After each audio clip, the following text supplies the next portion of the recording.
So we know what content is. We've seen how it's used to move people from awareness to engagement and eventually to purchase, right? But why is it effective? Why does it work so well? Do not skip this lesson, okay? Because the better you understand this concept, the easier it will be for you to connect the dots and create effective content yourself. So let's start with a question.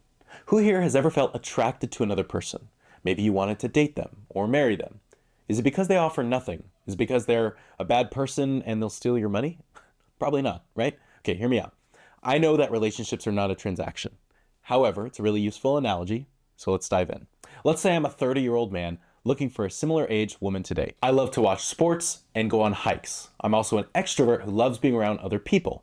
So I go to a sports bar during a Super Bowl weekend, find a woman I'm attracted to, and I get down on one knee and I propose. Blink twice if you think she said yes. Yeah, I don't think so. Now, if I meet the girl of my dreams, not only do I need to impress her and convince her of everything I offer, but I also have to take it slow enough for us both to feel comfortable with each other and eventually fall in love. So how does it go? We start small. Maybe we go on a date, then several dates. We hold hands, then we kiss. I meet her friends. Months go by, right? Our relationship develops. I buy her flowers once a month. I meet her parents. We share holidays. We get a puppy, and we trust each other. Then we start talking about the future, right? I tell her how I want kids and that I can't wait to be a dad. I tell her I'm financially stable, or at least I'm trying to be, and that I want to provide for her. Bonus points if you still have a relationship with your mom. Then, after 1 to 5 years, you be the judge, I get down on one knee and I propose. What do you think now? Side note, I do admit one last time, this analogy makes me sound like I'm an objectifying sociopath. Don't take it literally. But building of trust that is needed for any previously uncomfortable level of commitment, it's very similar. Notice how in that relationship, I did not take a whole lot.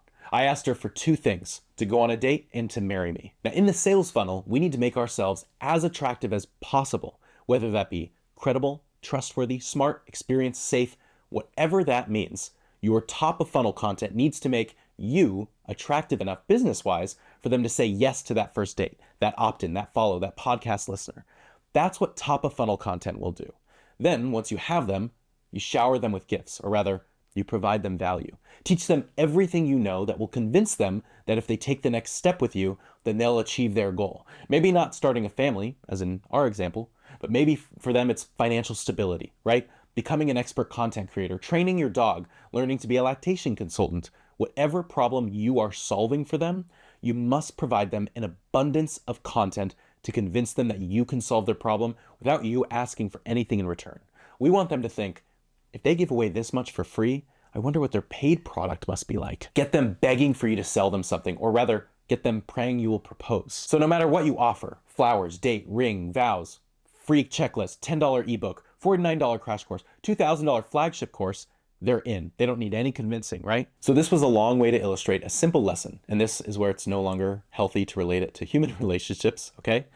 Whether you believe this or not, you must provide value. You must provide great and consistent content as if you want nothing in return. This is where I'm gonna give you permission to be ingenuine, okay? If you want something in return, I need you to fake it. I need you to pretend that you want nothing in return. This is the only thing you get to be ingenuine about. When you're making content, gaslight them, gaslight yourself into truly believing you want nothing in return. Now, this strategy will change as you grow, but in the beginning, provide value, ask for nothing more than a follow, and you'll be building trust with your growing audience in no time. Join me in the next lesson as we drill down how to identify and find your perfect customer.